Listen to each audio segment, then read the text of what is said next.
good evening, listeners, and welcome back to another episode of Dark and Disturbed Tales. I am your host, Steve Taylor. The greatest trick the devil ever pulled was convincing the world he didn't exist. In tonight's twisted tale, we learn just how a friendly smile and a courteous disposition can hide a devious mind on a blood-soaked mission. So, my friends, turn out the lights, lock your doors, and listen to Thank You for Everything, written by Erik Peabody and performed by the Nightwatcher.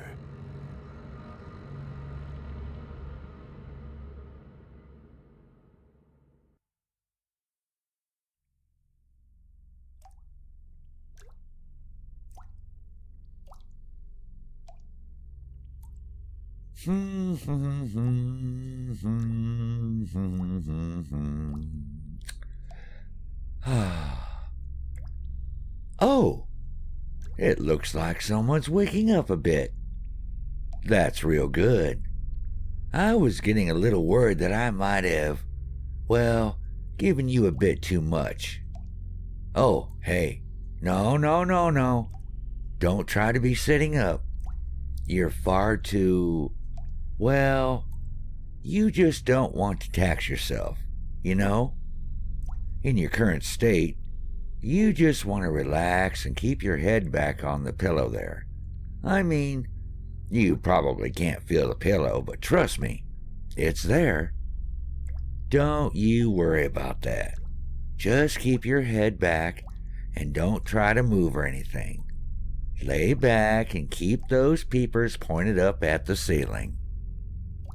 Now, I bet you got all sorts of questions. Or rather, you will in a bit when you get your head back together. Waking up from this shit always is distorting as hell. Well, trust me, I've seen it a bunch of times. I never tried it myself, but most folks I've seen go through about the same process. I can tell you exactly what you're thinking right now. Well, if you can call it thinking.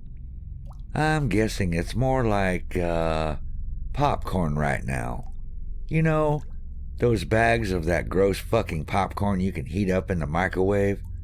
You toss that paper bag in and start nuking it. For the first while, there's nothing.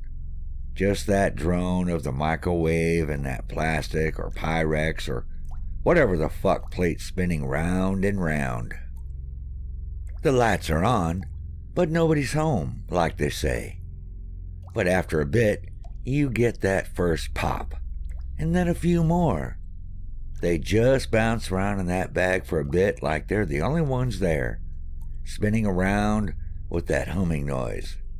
That's what I bet you're feeling right now. Probably just got to... I can't feel anything. I can't move. But I suppose that's about it for the moment. You got your lights back on, but no one's home except for those lonely kernels of popcorn in there. But trust me, my friend, from outside, I know that the rest of the bag is just waiting to pop. You'll get there. I'm counting on it. Hell, you might not even be catching most of what I'm saying. I always end up rushing this part, but I guess that's just how I am.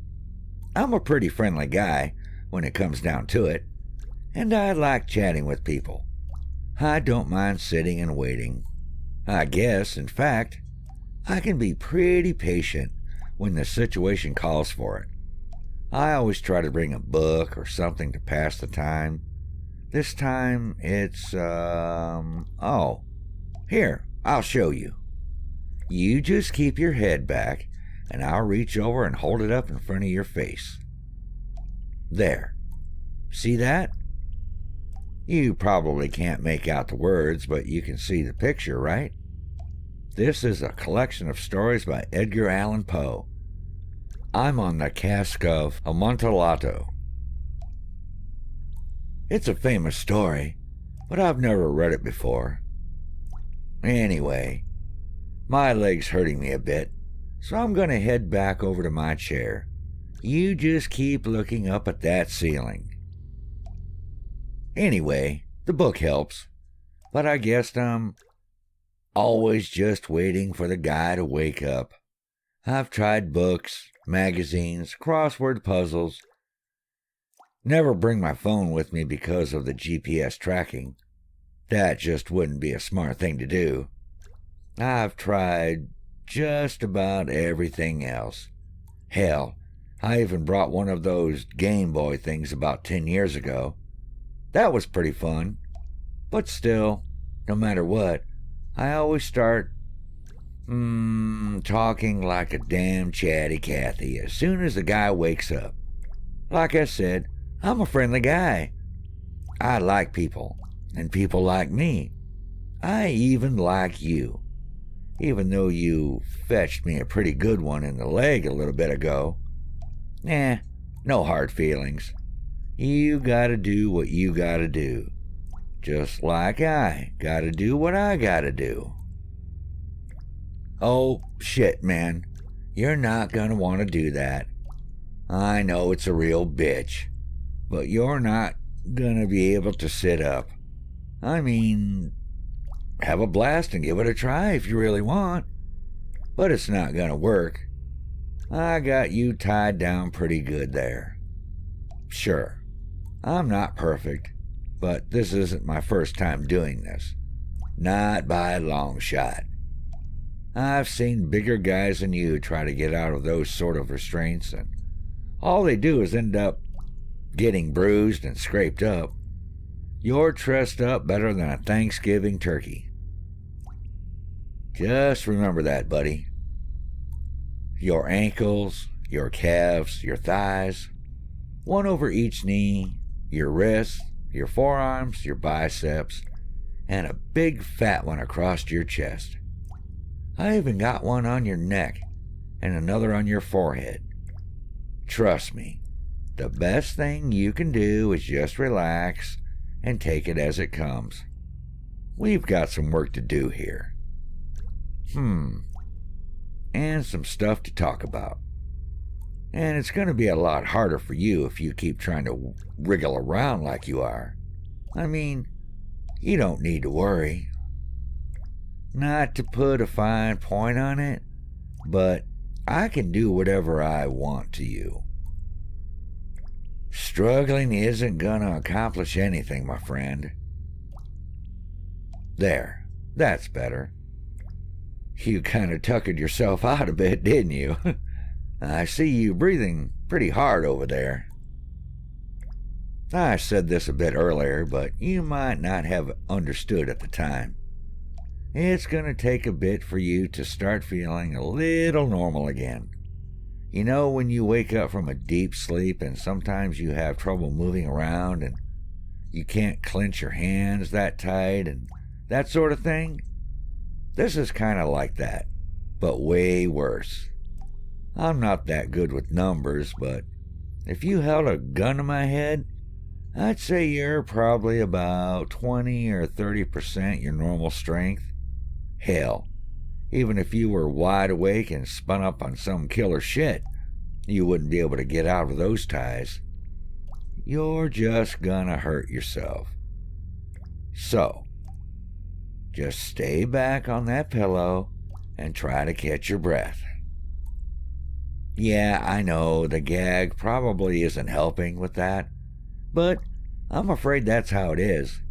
I've tried this without the gag before, and good fucking God, it is way more trouble than it's worth. Trust me.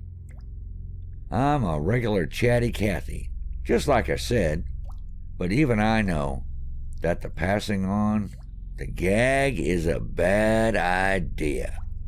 Well, I guess the good news is that if you're struggling, you're coming around a bit.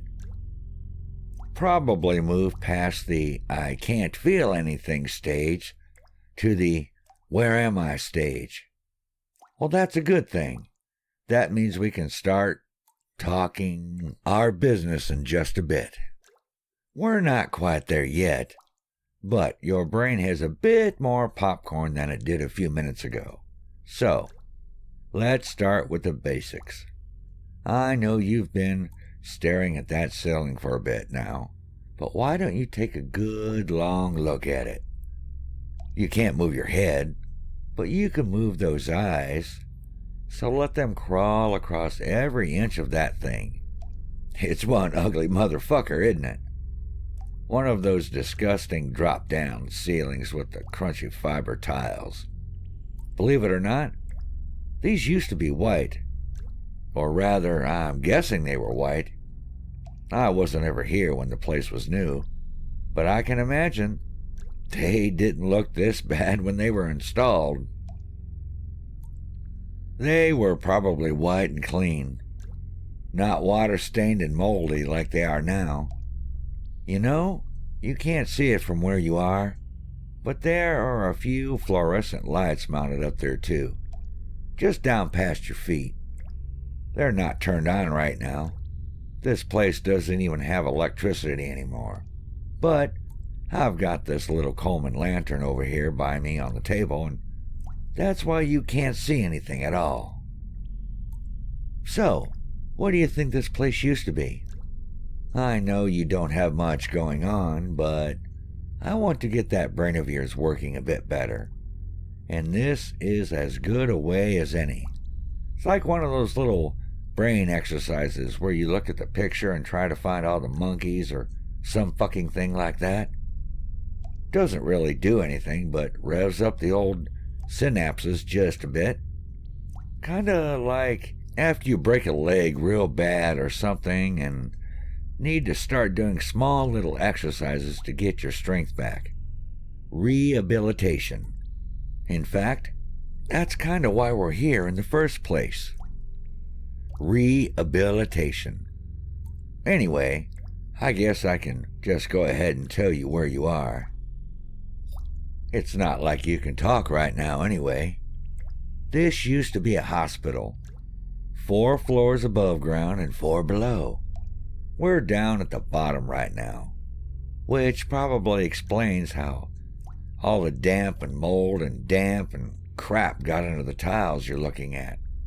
I know you can't see it, but there are puddles on the floor here and there.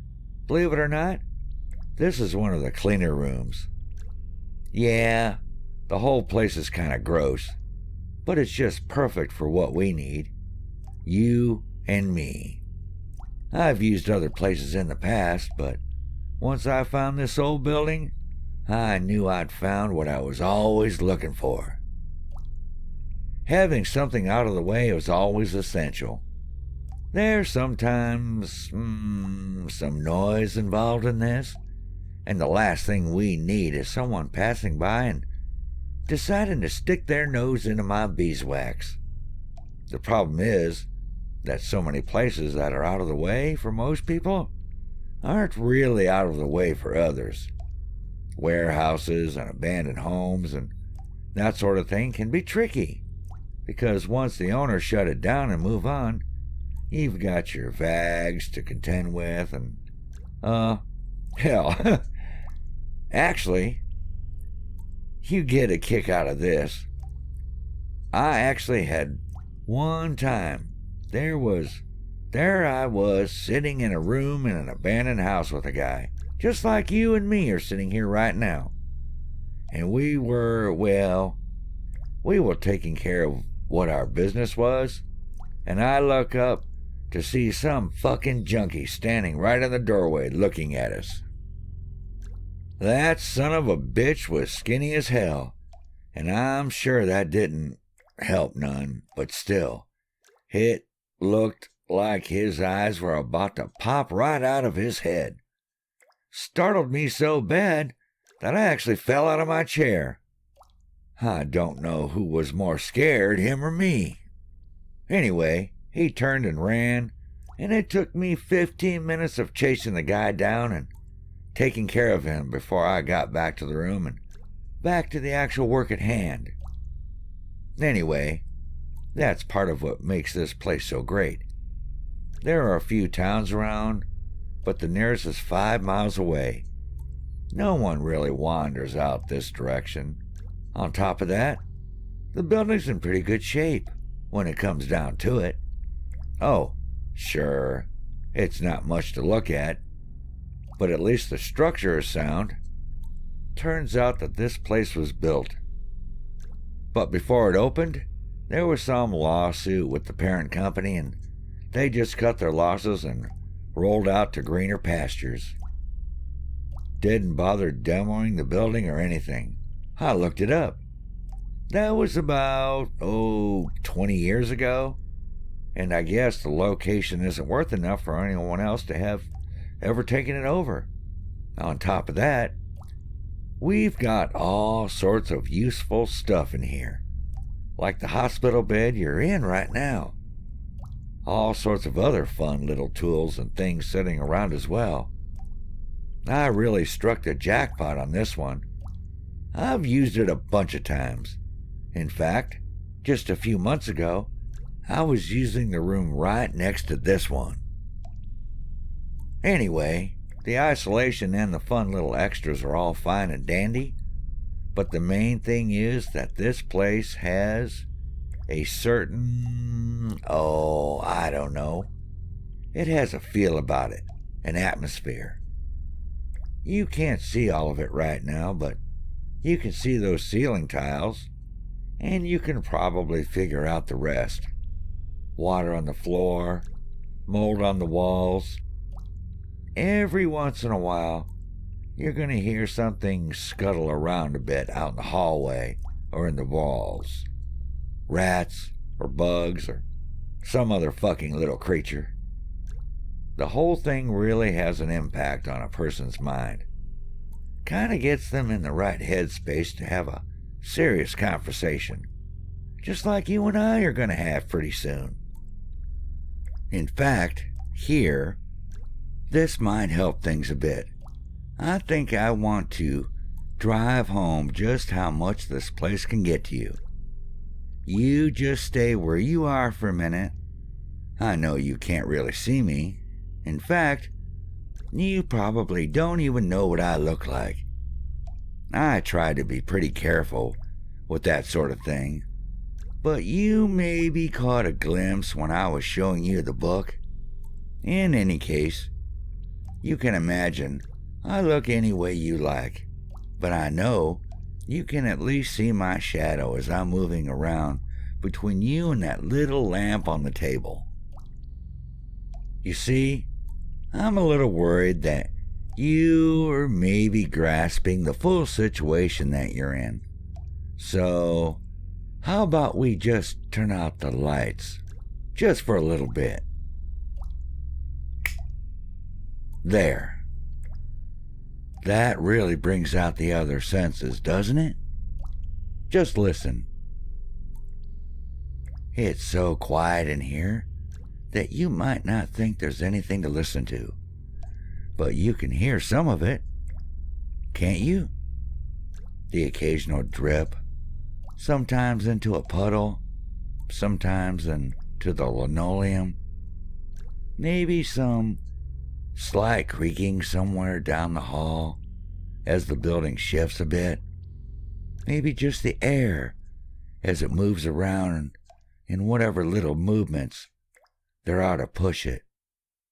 Listening like this kind of gives a sense of space, doesn't it? You can hear how some things are distant and others are a little closer. More than that, you can hear everything between the sounds, can't you? It really drives home how big this place is and just how empty. With that light on, you can tell that you're in a room, but with the light out, with the silence, well, the whole size of the building really sinks in. Sort of makes you realize that you're in this place, this unknown place in the middle of nowhere, and there isn't anything going on in here. You don't know why you're here, but you do know that you're strapped to a bed. strapped to a bed all alone in this place where no one would find you for days or weeks or maybe even months, all alone with me. You're probably hearing me move around a bit, nothing much, but you can tell from my voice when I'm looking at you and when I'm facing away, the slight rustling of my clothes as I shift in the chair. There are some other sounds I'm sure you've heard that you might not be able to place yet. I bet you're curious as hell as to what I'm doing. Don't worry about it. We'll get to that. I'm pretty sure that shot I gave you hasn't fully worn off yet. You might be feeling some aching here and there. I know you're not feeling everything yet, because some of those sounds you've been hearing are your own clothes shifting around. I've been rubbing your legs off and on for a couple of minutes now, just to see if you could feel it. And you haven't jumped out of your skin and started to try to scream or anything like that. So parts of you at least are still sorta numb. Well, then again, by the way your breath just sped up when I told you that, I know that your brain isn't fully numb. So maybe we can start with what we need to do. You're probably out of most of the mental fog by now. So I bet what you're thinking right now at this instant is, if he can touch me and I can't feel it, what else can he do without me knowing? Yeah, that's a real son of a bitch of a thought to have. Well, like I said earlier, you really shouldn't worry too much about it. I can do whatever the hell I want to you, and there's nothing you can do to stop it. So why be concerned? So let go and let God, they say. Still, I think we'll leave the lights off for the time being. I want you to hear what I have to say, and I don't mind the dark. I can still work in the dark. Amnesia is almost always a part of what this drug does to you. You'll start remembering the basics pretty soon, within a day or so I'm not going to bother going over any of that shit. Who am I? Who are you? Where am I? What are you going to do to me? Those are all boring questions, and I've already answered some of them. That's part of the reason why the gag is standard practice. All of that shit is so tedious. Everyone always asks that, even if they can't talk. I can see it in their faces. Hell, I can practically hear it in their thoughts after all this time. Standard boring shit. But there's another one that always gets asked.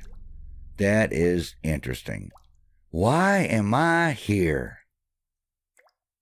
I've tried doing this a bunch of different ways over the years, but what I found works best is a reframing.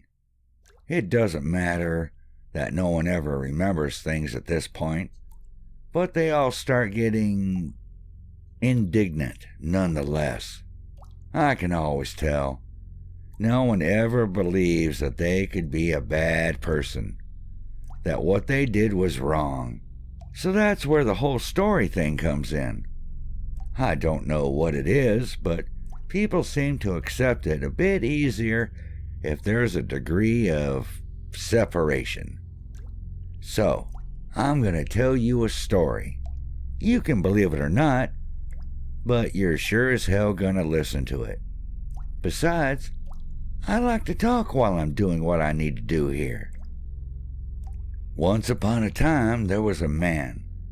His name isn't important. In fact, nothing about this man was important at all. He was just another normal man in a normal town, working in a normal, boring job. But there was something about this man that wasn't normal. This man had a hobby. A very, very interesting hobby. I can't tell you when this man started with this hobby. I can say that he was indulging it as early as 5 years back, which is when he crossed paths with a young woman named Patricia Reinhardt in Cleveland, Ohio. He met her one day as he was buying some aspirin at a drugstore. Patricia had the misfortune of meeting this unimportant man as she rang him up at the checkout stand. I know because I saw the receipt. That was the first time that Patricia met this man, and she probably didn't even remember him 5 minutes later. But this man sure remembered Patricia. In fact, Patricia sort of stuck in his mind, you might say. This man and Patricia ended up spending some time together a few months later. Not a lot of time, but some very important time. After that, Patricia didn't spend time with anyone else ever again. Like I said, I can't say for sure that this man already had a hobby when he met Patricia, but I do know that he sure enjoyed his hobby. He enjoyed it so much that he just had to share it with some other people. 6 other people, to the best of my knowledge.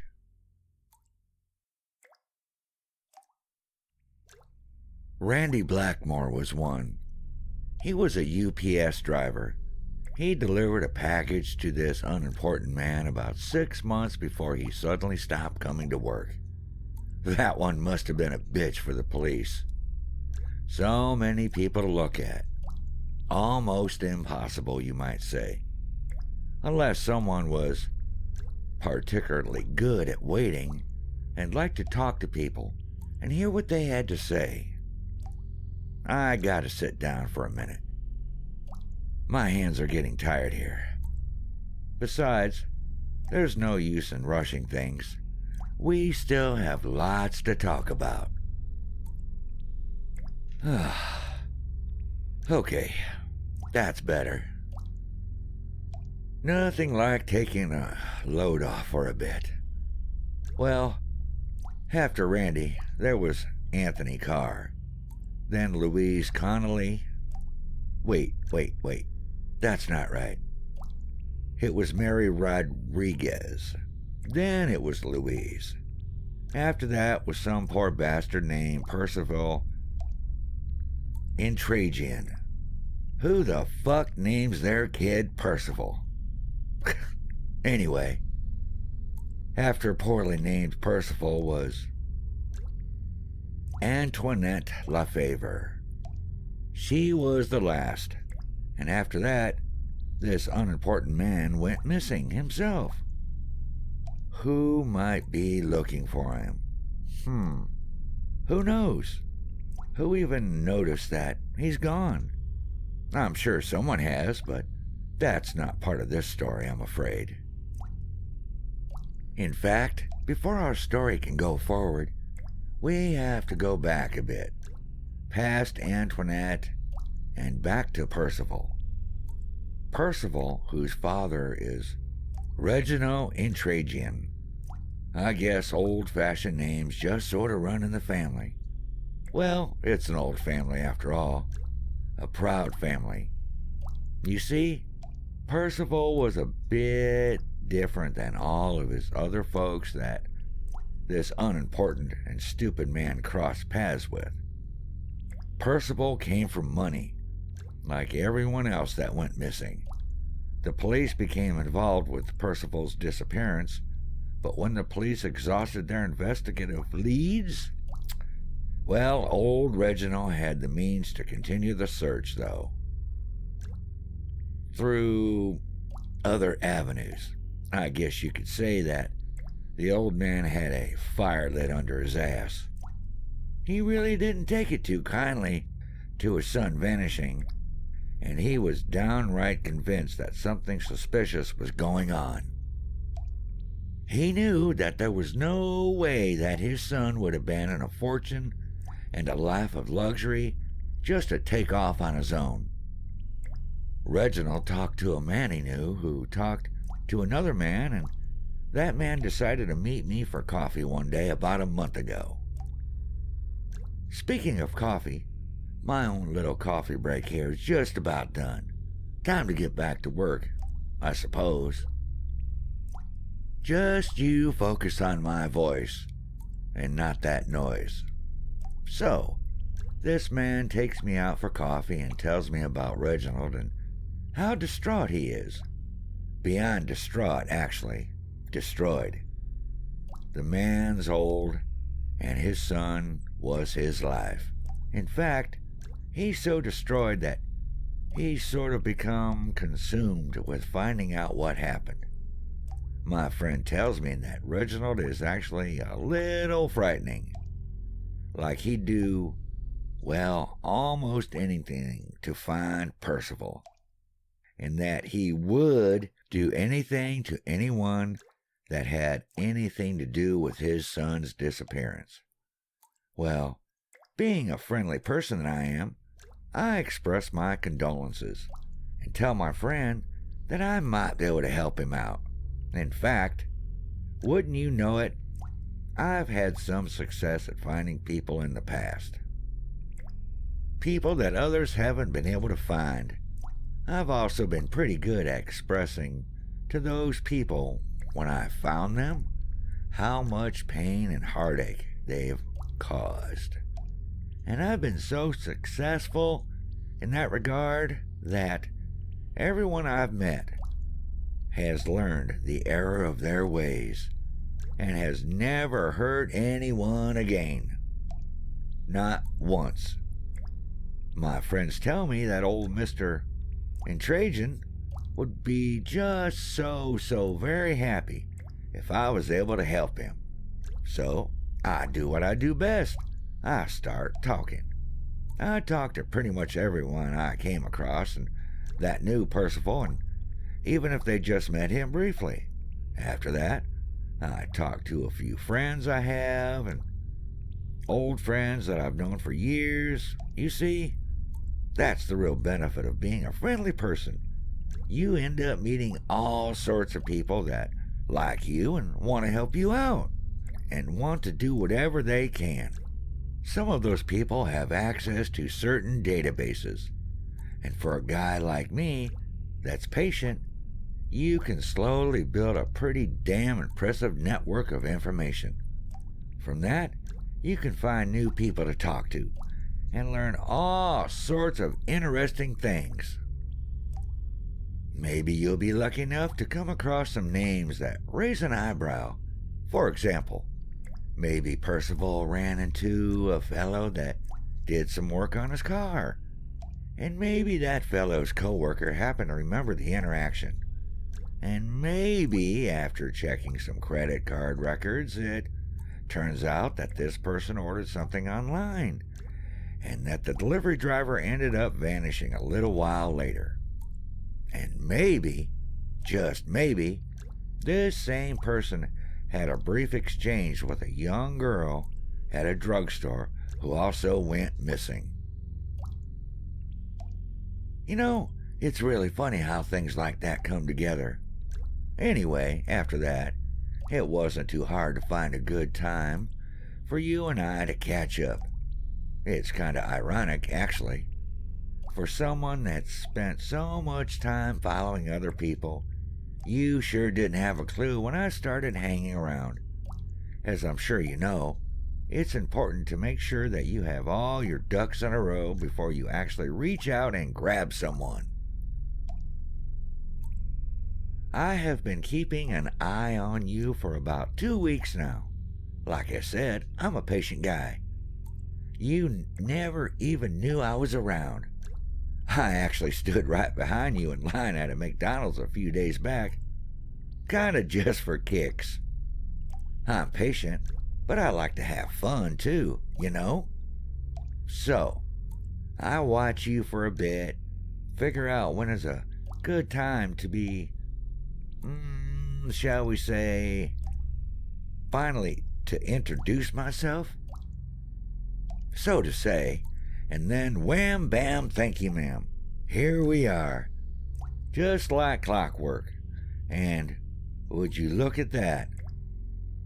I think I'm just about done with the hard part here. Time to wipe off my hands and sit back down.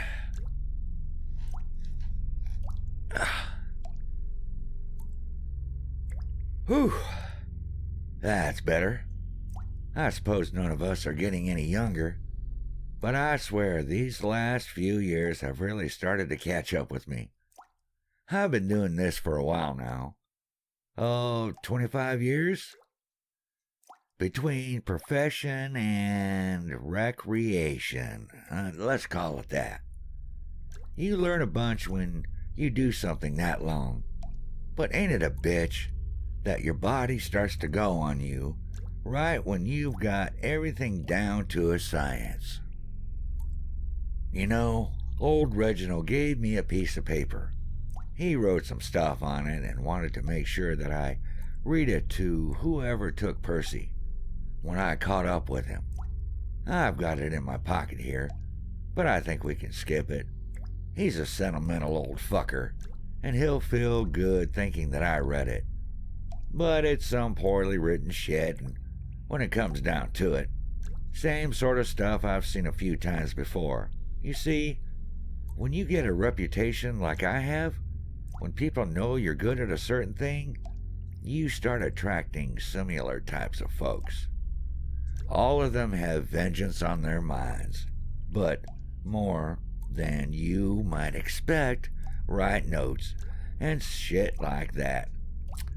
They just want me to read it to the guy or the girl or whoever did them some wrong. It's always the same boring version of the same damn thing. Not worth wasting time on. Besides, what's more important is what he asked me to do to you. Hell, I could have skipped out on that too. It's not like the man's ever gonna come down here to check, but this is the fun part. Before we get into that, though, what do you think of the story I told you? Pretty crazy, isn't it? Here you are, brain all fucked up on drugs, and you trying to piece it all together like all the king's horses and all the king's men. Don't have the foggiest idea who you are, and I come in and tell you this yarn about how you're an actual goddamn serial murderer. I bet you're starting to believe it. I mean, what else could explain all this? You're untethered, my friend, and having some explanation to grasp onto might be enough for you to start taking it as gospel. I mean, people in extreme, terrifying situations are desperate for some order, some rationality. In any case, I guess part of me telling it to you is mainly so I get a chance to hear it myself. After all, you're not really the main audience for that one. That's a story for Reginald. I wanted to rehearse it a bit before telling it to him, because that particular party needs to believe it even more than you do. I frankly don't give much of a shit if you believe it or not. You're down here with me, and things for you are pretty much gonna go the way they're gonna go. For Reginald, if he feels like something's fishy, it might turn into a bit of a headache for me. God damn, it's dark in here. Can you hear squirming? I'm guessing that the dope is wearing off a bit more, and some of that aching is turning a bit sharper. I'm done telling you not to struggle. In a bit, once the pain really sets in, there's not going to be much you can do about it. Anyway, you just do what you gotta do, buddy. Like I said, I've been doing this for a while. It's something I'm good at, but I don't think I've ever would have fallen into it unless it was something that I also enjoyed, you know? There's that old fucking platitude about doing what you love and never working a day in your life. I think that a lot of people just tell themselves that to try to keep sane. But for me, it's the damn truth. I love every part of my job. I love working the details. I like talking to people and watching people. I like how every situation slowly builds to a head, and it always ends up here. Well, not always, Not this particular place, but always some place like this. I like the work I get to do once we're here. In fact, I like it so goddamn much that I sometimes do it even when there's no client involved. Doing it on my own is just as fun. In fact, that's how I got into it in the first place. I had my floundering younger days, but got good at the basics pretty quickly. Then, I stumbled into a situation where someone mentioned that they had someone that they wish wasn't around anymore. I figured, oh, what the hell, and help that buddy out. Wasn't that awful nice of me? And one thing led to another, and then I was doing a few jobs a year. Just got lucky, I guess. Still, it was never so much work that I didn't like drumming up my own action on the side. Gotta keep those skills up, right? And to be honest, it's just so much fun that I can never say no when the inspiration strikes me, even if things sometimes don't go as planned. I'm pretty good at cleaning things up afterwards. Oh, hey, did you hear that? That little scratching, scuttling noise out in the hall? That's a rat, if I'm not mistaken. I was kind of wondering when they'd start coming around. This place really is spooky as hell, isn't it? It sure does help drive home the gravity of the situation to folks that I bring here. I'm so damn lucky that I found this place. I love it every time I get to use it. Did I mention that I was here just a few months ago? In the room right next door. That was a particularly fun time. People can go through all sorts of different reactions when they wake up here with me, but that time was special. When I was in that room with Percy, I could tell that, even right up to the end, he didn't believe that this could actually be happening to him. After all, he was a rich kid, good-looking, had his whole life stretching out in front of him. He had that look on his face. I actually checked on him a little bit ago, before you started to wake up. He doesn't have that look on his face anymore. In fact, there's no look there at all. I gotta tell you, this is a strange world we live in, my friend. Percy was one of my side gigs. Something I just did for fun. Just for me, You can't believe my surprise when my buddy hits me up a while later to tell me that he has a job for me, and that the client is the father of the same guy I just worked on a month or so back. It took everything I had to keep the shock off my face. Hell, I'm still surprised. I don't know how many more years of work I have left in me, but this one will be one for the books. Even if I do another 25 years, I went home after that coffee shop and laughed until I was crying. The hardest part about the whole thing was that I had so many damn options. This was like sitting down at a huge buffet, and it all looks delicious. But there is no way you can sample everything before you are too full to eat anymore. But I know that I had all the time in the world, and I wasn't going to have to do all that research and all that stuff this time. After all, I didn't have to find the guy. I just had to find a guy. Then I got the idea that I could really sell this to the old man and figured, how goddamn funny would it be to use some of my other personal jobs in the process. I think that Reginald figured this one was some kidnapping or some shit like that. Something to bribe some money out of him and his family. But it went wrong. And Percival ended up dead. The thought of convincing him that some fucking serial killer took his son by mistake? That's just too rich to pass up. Patricia Reinhardt was mine, as well as Randy Blackmore, and so was Anthony Carr, Mary Rodriguez, and Louise Connolly. They were all mine, buddy, and all of them will stand up to some scrutiny if Reginald decides to look up the names I gave him. And they're all missing, and there's no reason at all for him to question the story further. The whole thing is absolutely, poetically perfect. So, instead of spending a few months investigating like I usually do, I just did the first parts. Talked to all of Percy's friends.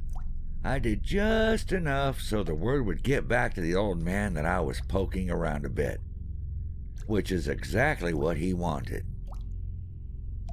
I cannot tell you how hard it was to keep from laughing the whole goddamn time.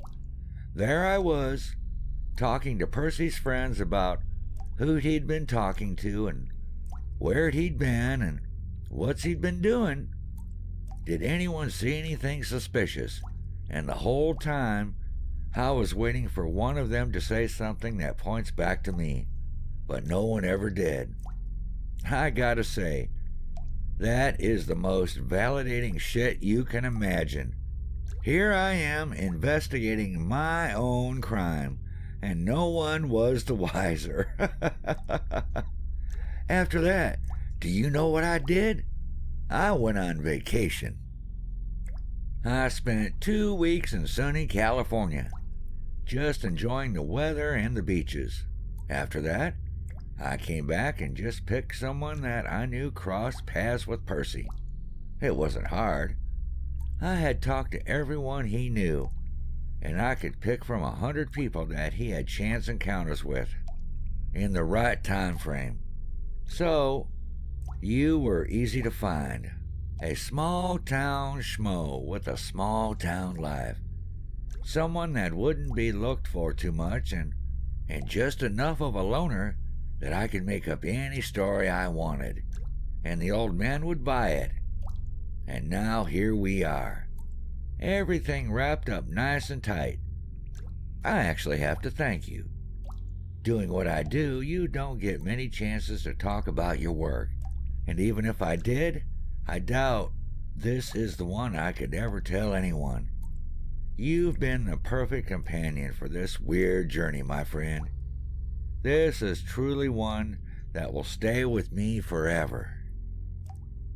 But I am afraid that I've got to get running.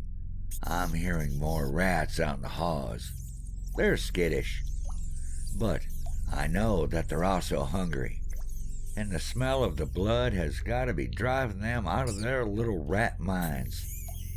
They would have finished with Percy long time back, and there's not much else around here to eat. Besides, once the rest of that shot wears off, you're gonna start feeling the rest of your body. And that's not gonna be pleasant for either of us. And I'd just as soon be on my way by that point. You're just gonna have to deal with that. I'm not gonna lie to you.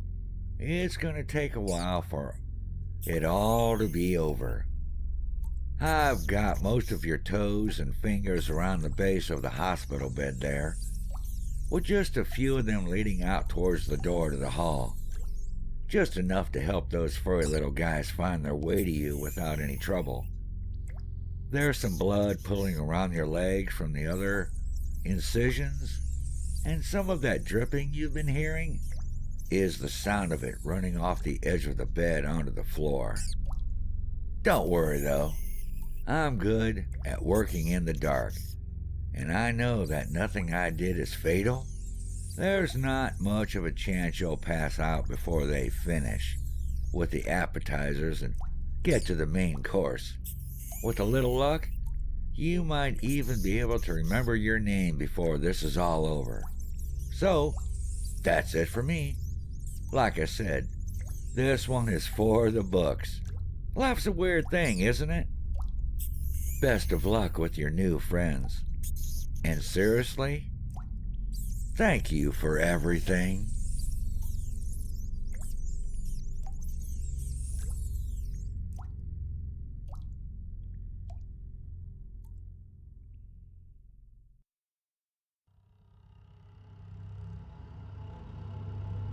Well now, that was disturbing in so many ways. I do...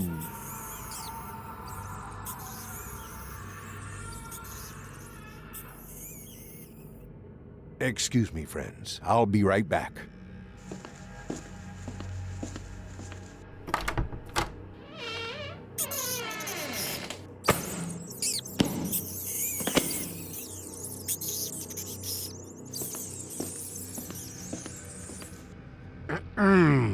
Sorry about that, folks. I hope you enjoyed Thank You for Everything by Erik Peabody.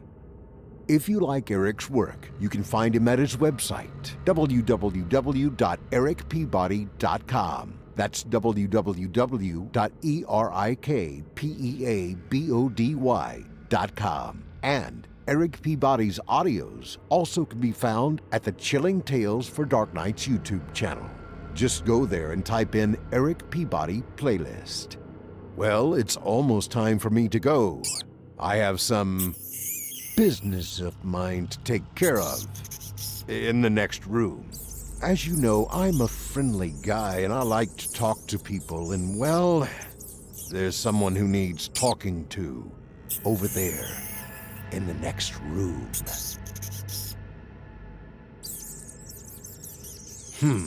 Sounds like the rats are getting a little hungry. I do hope you will join me next time here at Dark and Disturbed Tales. I am your host, Steve Taylor. Until next time, may the darkness embrace you.